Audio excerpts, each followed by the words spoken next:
CVAs are company voluntary arrangements in the UK, often seen as the panacea to all financial problems. Well, they're not, but often promoted by certain insolvency practitioners as the best solution in a potentially insolvent situation. So what is a company voluntary arrangement? Well, it's a settlement between the company, the directors, and the company's creditors. It is an agreement to pay off the unaffordable debt over a period of time, including HMRC, usually not exceeding 5 years. And quite often it is negotiated that you only pay, say, 40, 50, 60% of the debt.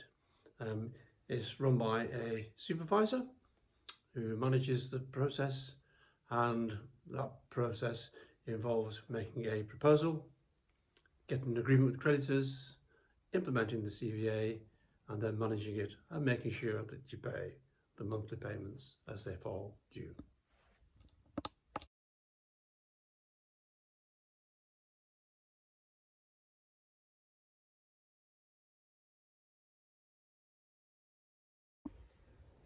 So, CVA sounds like a pretty good solution.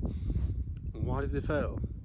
They fail for a number of reasons. They fail primarily because they're not planned. We've not been here before. Management is not prepared for it. We find that we have got into the CVA, we've got no cash in the bank, we're paying pro forma, paying advance to our suppliers. Our relationship with our creditors and suppliers is not going to be brilliant. Also with our customers may not be too happy. This company is in a CVA. They'll be concerned about its future and the security of the business. So these are reasons that they fail. Plus, if we've not changed anything, then we're going to find it difficult to actually cope with managing the cash flow, because nothing has changed. In summary, therefore, unless we change the way we run the business, it isn't going to work.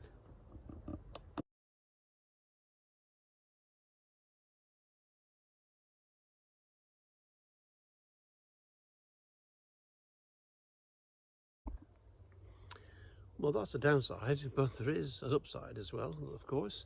And the obvious one is that you are having been able to pay your debt off over a period of time, which is going to ease on the cash flow.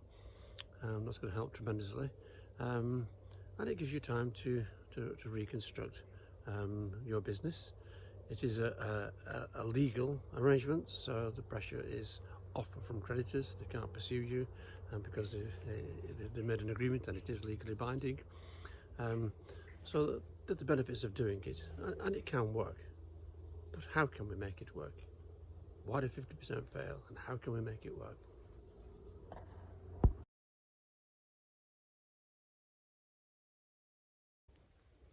So, how do we make the CVA successful? How do we ensure that it's actually going to do its job?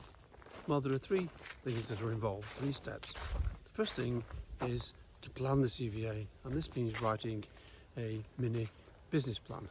It means compiling financial forecasts, identifying what funding we need to make sure that the company can survive and can be successful. The third step, most important one, is how we manage the CVA. It's likely that the directors have not had to manage a CVA before. This is most probable. We've got to make sure there are changes made, and this means sometimes looking at the organisation, looking at the structure of the company, looking at the roles and responsibilities of directors, management and staff. It may involve, most likely will involve, some downsizing in terms of resources.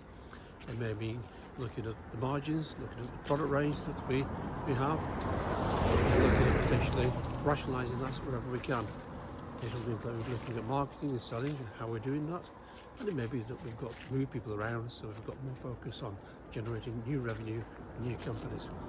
It also means looking at our suppliers and looking at our customer base.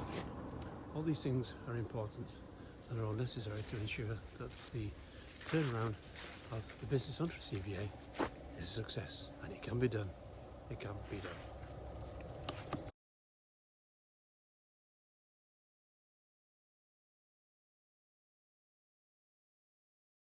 That's it. If you've got any questions, you'd like more information, please contact me. I'm available anytime by email or by telephone. Thank you.